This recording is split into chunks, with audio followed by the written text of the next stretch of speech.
Hello, heretics. This is Lilith, and welcome to the dark side of paradise.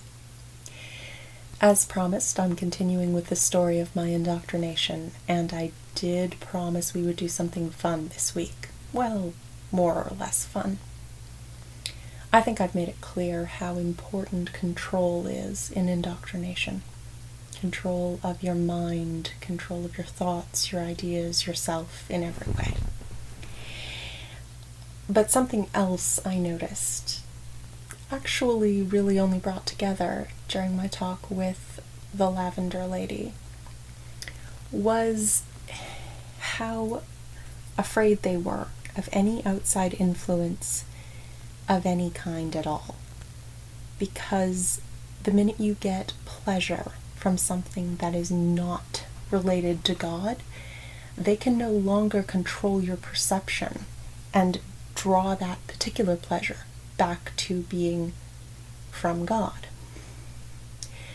Matt Dillahunty said that one of the things that really helped spur his deconversion was that same joy he experienced in worship, he experienced in regular music, the devil's music, in sex, in dancing, in games, and in other things.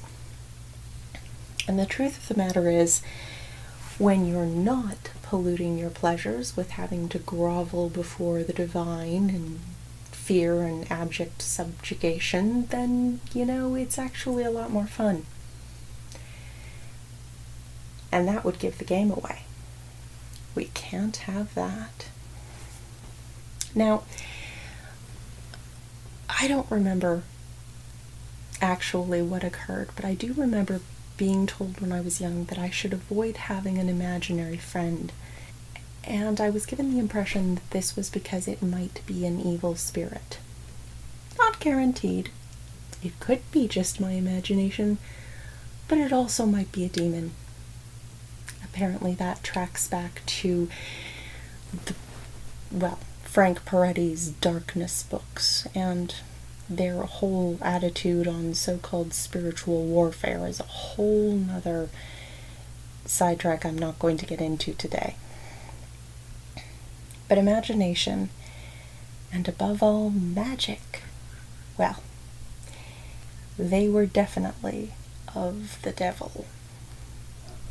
For some of us, this is familiar. For a lot of other people, it sounds absolutely mad. When I was a young child, my television programs were very much controlled by this.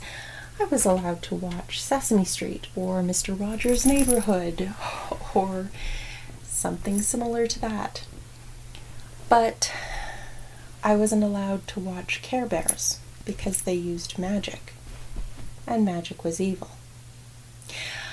I wasn't allowed to watch the Smurfs because they were gay. Yes, the Smurfs were gay. The logic behind that appeared to be that they were all boys except for the one girl, but she didn't come in right away. So despite the fact that they were all falling over themselves to get the attention of the girl, this somehow meant that most of them must have been gay, because it was a total sausage fest, and we all know that children understand complex sexual dynamics and apply them to cartoons of blue people, because that's the logical step. Elf also was a demon, partly just because he looked weird, but also because he was an alien. This is another aspect of the mentality that sounds completely crazy until you pick it apart. Then it only sounds mostly crazy. I'm sure you've pointed out to a believer at some point how their tales of miracles are just like everybody else's tales of miracles. You see, once a rational explanation is given, once we are aware of the limitations of our own psychology and how we remember things and how we can be deceived, then the game is up. The whole supernatural can disappear. So they have to keep the supernatural in the game. That means that they don't reject the supernatural claims of other people. Evangelicals don't, at least.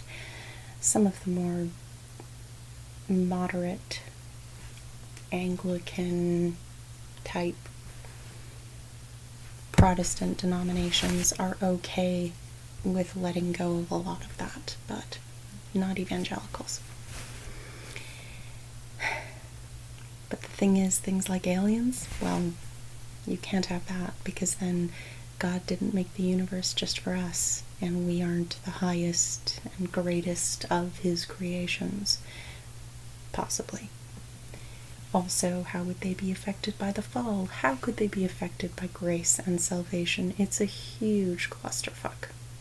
But the eyewitness accounts of so-called alien abductions are no better and sometimes no worse than what was offered for the resurrection. So they can't discard that entirely either. What does that leave? Demons. This is actually a very old Christian apologetic. You can go all the way back to St. Augustine's City of God and hear him explain how all the miracles and signs of all the old gods were just demons. He accepted all of them, all the supernatural claims. It didn't matter. He accepted them. It was just the bad spirits. How every individual Christian tries to come to terms with these things may vary, but a lot of fundamentalist and evangelical branches have taken that route. Of course, accounts of alien abductions are often given by people with slightly different belief systems, and that means that they teach false doctrine. So obviously that's the proof, isn't it? The alien abductions happened, they were just all demons trying to send out bad ideas. And the problem with demons is, once you get into that superstition, you think it's catching.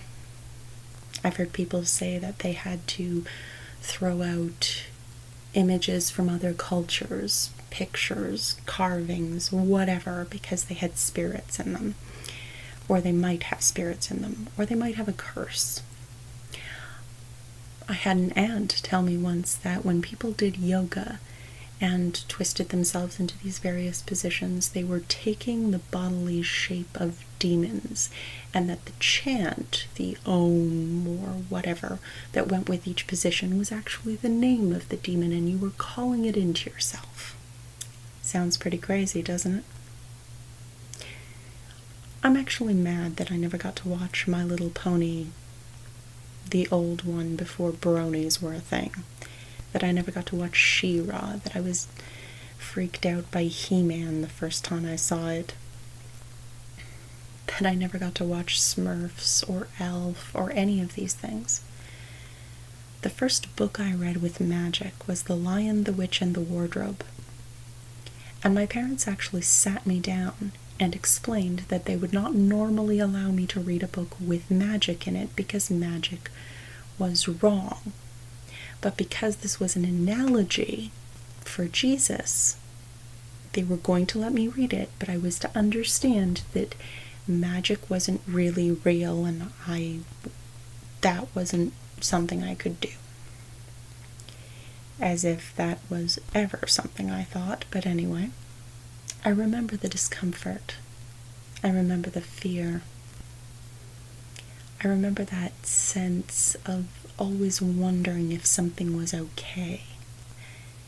And I remember so many maybes. Maybe. Maybe it would have a demon. Maybe it would have a curse. Maybe it would be associated with some pagan ritual that I knew nothing about and would somehow corrupt me spiritually. It's impossible to believe in multiculturalism in an environment like that, because any outside thought might corrupt. Of course, what it might do is open the mind, and this kind of theology needs your mind simple, closed, and childlike. That's what they say, even. Whoever does not come like a little child will not enter the kingdom of heaven. That's what Jesus said, apparently.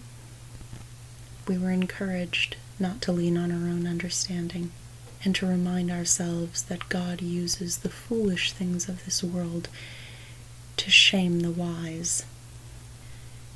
So wisdom is turned on its head. We are turned into children and told to stay that way for as long as we can, in as many ways as we can. Because the minute that the door cracks, and the minute that a broader world is seen, you start to fight to find your way out. If there's any part of you still left, you will fight to find your way out into the light. It's a hard fight, but it's worth it. And now I can watch any cartoon I want and imagine anything I want, and even pretend that magic is real if I really feel the need, because I'm not afraid. And that is worth everything. Thank you for your time, and I hope this has been interesting, and hopefully not as hard as some of my others. Breaking out of paradise. This is Lilith signing off.